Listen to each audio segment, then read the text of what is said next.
100% au zaidi ya 100% au tuseme matatizo yote duniani yanasababishwa na wanasiasa na taasisi za kidini. Yaani waandisi wakuu wa matatizo ya dunia ni wanasiasa na taasisi za dini.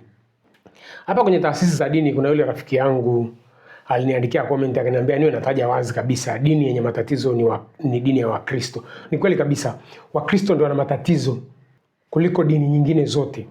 Kwa sababu namba moja, Wakristo wanaenda kinyume kabisa na science.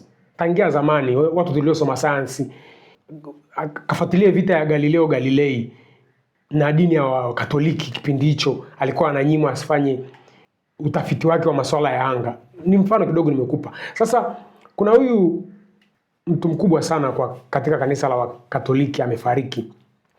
Ni nguzo kubwa sana kwa Wakatoliki hapa nchini. Bwana Pengo amefariki. Kama kawaida, sifa zote nzuri ni zake, ni malaika, aliwapigania Watanzania, alikuwa upande wa Tanzania, yaani mazuri yote unayojua wewe anaambiwa Bwana Pengo. Je, ni kweli? Huo ndio unafiki wa wanadini na wanasiasa. Kwamba alikuwa mtetezi wa Tanzania, sijui alizuia bandari isiuzwe, ishu ya Kibiti, yaani kote kote Pengo alicheza. Number 1, Tanzania, matatizo yetu yako kwenye kipengele cha katiba. Mabepari wanavyotaka kuiharibu nchi yoyote, wanakwenda kwenye katiba, wanachokonoa katiba, wanapata uhalali wa wanachotaka kukifanya. Hicho ndicho kinachoendelea hata Venezuela. Kwa hiyo kelele unazozisikiaga za wanasiasa na wanadini ni ngonjera. Hawawezi kugusa the real foundational structure of the problem. Ule muundo wa kimsingi wa matatizo yetu hawataki kugusa. Mtu anapiga kelele kama kipindi hicho Zitto ujana wake, unakumbuka alipokuwa on fire, anajifanya anagusa madini sijui nini. Just go to the foundational structure, kwamba haya madini kama huko anakula wawekezaji, basi huko anakula Watanzania. Madini yote yameuzwa. Sasa kilicho ni trigger nizungumze nini? Ni huyu bwana, ni kali kabisa Mbatia aliyoitoa kwamba Pengo amekufa ni maskini, alikuwa ana hata account ya benki. Inakuingia akilini? Hivi ukiwa unamiliki benki unahitaji kuwa na account ya benki wakati benki ni mali yako? Pengo alikuwa ni kiongozi mkuu wa Katoliki. Hivi kuna taasisi tajiri, niweke hivi, moja ya taasisi tajiri duniani, sijasema Tanzania, duniani, Wakatoliki wako kwenye kama sio 5 bora, 3 bora. The richest institutions in the world, Wakatoliki wako kwenye 3 bora au 5 bora. Sasa Pengo ndio mkuu wa Wakatoliki wote Tanzania, alafu useme alikuwa na hata account ya benki. Account anahitaji nini? Hata leo hii ukimfuata Rais Samia akikwambia ana account, ni haki asiwe na account. Account ya nini wakati benki zote anaweza kaingia sio benki, central bank ni yeye ndio boss. Kwa hiyo hii Mbatia kutubaka akili zetu kwamba Pengo amekufa maskini. Wa Tanzania tuwe tunaongea ili tuambie hawa leaders wetu kwamba sisi sio wapumbavu kama tulivyokuwa wapumbavu zamani hizo. Kuna gazeti moja, radio moja. Hii ni dunia ya internet. Huwezi kucontrol vitu, huwezi kucontrol maarifa, huwezi kucontrol uongo na ukweli tena. Ukweli ukitoka ni ukweli, unajulikana moja kwa moja. So bwana Mbatia naona kama vile alikuwa anajaribu kuwabaka wa Tanzania kwamba Pengo amekufa ni mtu wa kawaida. Hizo rhetoric sio katika zama hizi za utandawazi na AI. Mbatia, stop that nonsense. Siku nyingine usiwachukulie wa Tanzania ni wajinga hivyo. Wa Tanzania wanataka katiba ya kumiliki nchi yao waijenge. Taasisi za dini, taasisi za kisiasa ni chawa wa mkoloni kuendelea kulitafuna taifa la Tanzania. Ushahidi uko wazi. Kazi yenu ni kurushiana ngonjera, huku sisi tunaendelea kuteseka. Kwa nini msirekebishe hiyo katiba, wa Tanzania wakamilikishwa nchi yao na ardhi yao? Swahili, usikubali kuchotwa akili yako na hawa viongozi wa kidini na viongozi wa kisiasa. Hawa lengo lao ni moja. Wote hawa wanalipwa na wazungu kutuvuruga sisi akili zetu ili tuendelee kuteseka katika nchi iliyobarikiwa na Mungu tulivyojaliwa. Kazi ni kuahidiwa mbingu, yani tuteseke hapa tukafurahi mbinguni. Wakati hapa kuna elementi zote za kufurahia maisha. Everything God made for us ready to enjoy the world. Why are you preaching to us that we're going to enjoy in heaven while we can enjoy right here? Everything is ready. Did God create this world so that people can suffer? Pole. Habari zenu? Salama kwema. Poleni sana. Na wewe pia pole sana.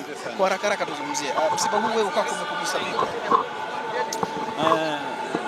Baba Mwadhama nilimfahamu kwa miaka mingi. Tangu anapata ukardinali nimejifunza mengi kwake na amenifundisha mengi. Kubwa kuliko yote nikiri ni kwamba mwanzoni wa miaka 2000 nilipata changamoto mimi binafsi ya kushtakiwa na makaburu kwamba niliwakashifu kuhusu masuala ya ubinafsishaji, hasa kubinafsisha benki ya NBC, na wakawa wananidai dola milioni 1. Baba Mwadhama aliniita akaniambia, usihofu, kwa kuwa unasimamia haki, haki itashinda. Nitakuweka kwenye madhabahu ya Bwana, utashinda hii kesi. Na ni kweli nilishinda ile kesi. Kwa hivyo alitumia nafasi yake ya kuhakikisha haki na kuwepo, na ananiambia mahali penye haki amani na kuwepo, na mahali penye amani ili iweze kupatikana lazima tujenge taasisi zilizo imara. Na ndio maana aliweza kuwekeza kwa kasi sana jimbo kuu la Dar es Salaam, likawa mama wa majimbo yote, kwa kupanua jimbo kuwa na taasisi imara ili taifa liweze likawa imara. Anasema jamii haiwezi kuwa imara kama taasisi zake haziko imara. Kwa hivyo akawa ni nguzo ya haki, haki ya kukataa masuala yanayokiuka haki. Na unaweza kuona hata mwaka juzi aliweza kusimama imara kukataa ubatili wa kuuza bandari zetu na uzee wake na maumivu yote aliyokuwa nayo. Lakini nilibahatika kuwa naye mwaka jana mwezi wa 8, tukazungumza kuhusu katika yote yanayosikia Tanzania yetu inakwendaje. Tukasema tusiwe na wasiwasi, lakini akaniambia, ukiangalia hekima iliyoko kwenye wimbo wetu wa taifa, ambayo ndio nguzo kuu ambayo ina guide mamlaka nyingine zote, sheria zote, hekima ukitumia vizuri, unachana na kanuni, unachana na sheria, lakini ile ndio inaweza ikakupa nafasi iliyo bora ya kuwa na jamii endelevu na inayojenga utu wa mwanadamu. Kwa hivyo nihitimishe kwa kusema tu, Mwadhama tumkumbuke vipi?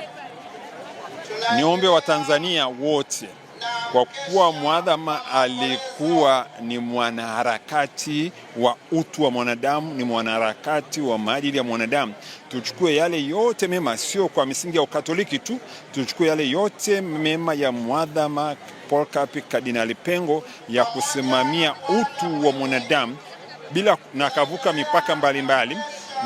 Na kumbuka moja la kimaadili alisema kule Kibiti yanayoendelea, na kumbuka wakati wa mauaji ya Kibiti alisema tupeleke injili kule, itaweza ni kali kuliko risasi ya kuweza kutoa machafuko yote yanayoendelea Kibiti.